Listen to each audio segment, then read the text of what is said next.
اعوذ باللہ من الشیطان الرجیم، بسم اللہ الرحمن الرحیم۔ پیارے بچوں، السلام علیکم۔ امید ہے کہ آپ سب خیریت سے ہوں گے۔ اللہ پاک مجھے اور آپ سب کو صحت و تندرستی عطا فرمائے۔ آج کا ہمارے سبق کا عنوان ہے تخلیقی لکھائی، مضمون نگاری۔ یعنی سب سے پہلے ہمیں علم ہونا چاہیے کہ تخلیقی لکھائی کسے کہتے ہیں۔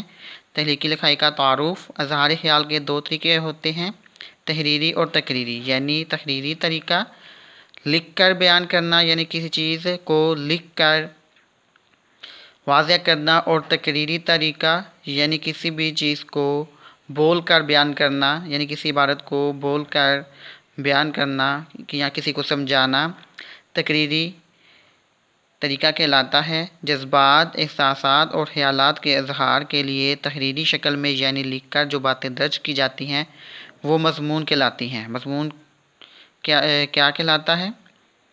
یعنی جو باتیں لکھ کر درج کی جاتی ہیں وہ مضمون کہلاتی ہیں۔ ہر مضمون کے 3 حصے ہوتے ہیں۔ پہلا حصہ تمہید، دوسرا حصہ نصف مضمون، تیسرا حصہ خاتمہ۔ تو سب سے پہلے ہم حصہ تمہید کو پڑھیں گے۔ اصل مضمون شروع کرنے سے پہلے چند سطروں میں یعنی چند لائنوں میں اپنے مضمون کی طرف اشارہ کرنے کا نام تمہید ہے۔ یعنی کسی اپنے مضمون کے ٹاپک کا تعارف کروانے کا نام تمہید ہے۔ اس سے پڑھنے والے کی طبیعت مضمون کی جانب مائل ہو جاتی ہے۔ تمہید طویل نہیں ہونی چاہیے بلکہ یہ مختصر اور دلچسپ ہو۔ دوسرا حصہ نصف مضمون، یہ حصہ مضمون کا اصل اور سب سے اہم حصہ ہوتا ہے۔ یہ بڑی محبت، محنت اور توجہ سے لکھنا چاہیے۔ نصف مضمون محض ایک پیراگراف پر مشتمل نہیں ہوتا بلکہ حسب ضرورت اسے کئی پیراگرافوں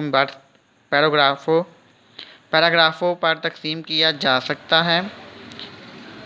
آخری حصہ خاتمہ، یہ مضمون کا اختتامی حصہ ہوتا ہے۔ یہ پورے مضمون کا حاصل نچوڑ ہوتا ہے۔ جس طرح مضمون کی تمہید کا مختصر اور دلچسپ ہونا ضروری ہے، اسی طرح مضمون کا اختتام بھی بڑا پر اثر اور دلکش ہونا چاہیے۔ جیسا کہ آپ کو تعارف میں بتایا جا چکا ہے کہ تخلیقی لکھائی کسے کہتے ہیں، تو آج کا ہمارا تخلیقی لکھائی کا عنوان ہے میری پسندیدہ شخصیت۔ تو میری پسندیدہ شخصیت میں آج ہم کریں گے حضرت محمد صلی اللہ علیہ وسلم کے عنوان پر مضمون لکھیں گے، یعنی تخلیقی لکھائی لکھیں گے۔ تو سب سے پہلے اس کا یہ مائنڈ میپ جو ہے، یہ خاکہ جو ہے اس کو ذہن نشین کر لیتے ہیں، اس کو ایک دفعہ ریوائز کر لیتے ہیں۔ تو سب سے پہلے فرسٹ ہیڈنگ ہے تعارف، اس کے بعد پیدائش، خلق عظیم، پرورش، اعلیٰ اخلاق، خطبہ حجۃ الوداع، صادق اور امین، دشمنوں سے سلوک اور بچوں پر شفقت، ہجرت مدینہ، نزول وحی، وفات، اسلام کی تبلیغ۔ تو سب سے پہلے ہم اس کا تعارف یعنی حضرت محمد صلی اللہ علیہ وسلم کے بارے میں آپ کو تعارف کرواتے چلیں گے۔ اللہ تعالیٰ نے لوگوں کی ہدایت کے لیے دنیا میں بے شمار نبی اور پیغمبر بھیجے، جنہوں نے اللہ کے بتائے ہوئے طریقے کے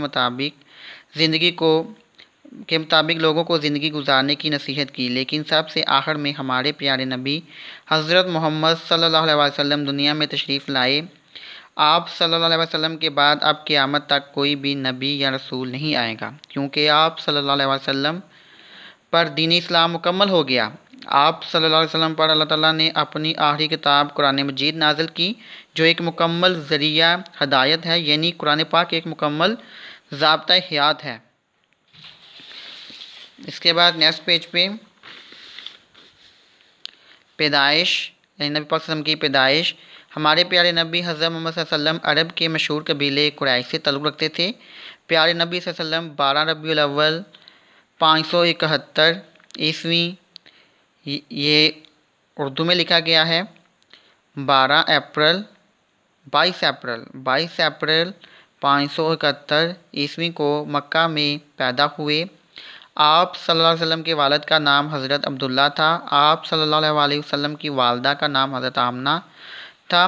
آپ صلی اللہ علیہ وسلم کے والد آپ صلی اللہ علیہ وسلم کی ولادت سے چند ماہ قبل وفات پا گئے تھے، یعنی وہ آپ کی ولادت سے پہلے، پیدائش سے پہلے وفات پا گئے تھے۔ آپ صلی اللہ علیہ وسلم کے دادا حضرت عبد المطلب نے آپ صلی اللہ علیہ وسلم کا نام محمد صلی اللہ علیہ وسلم رکھا۔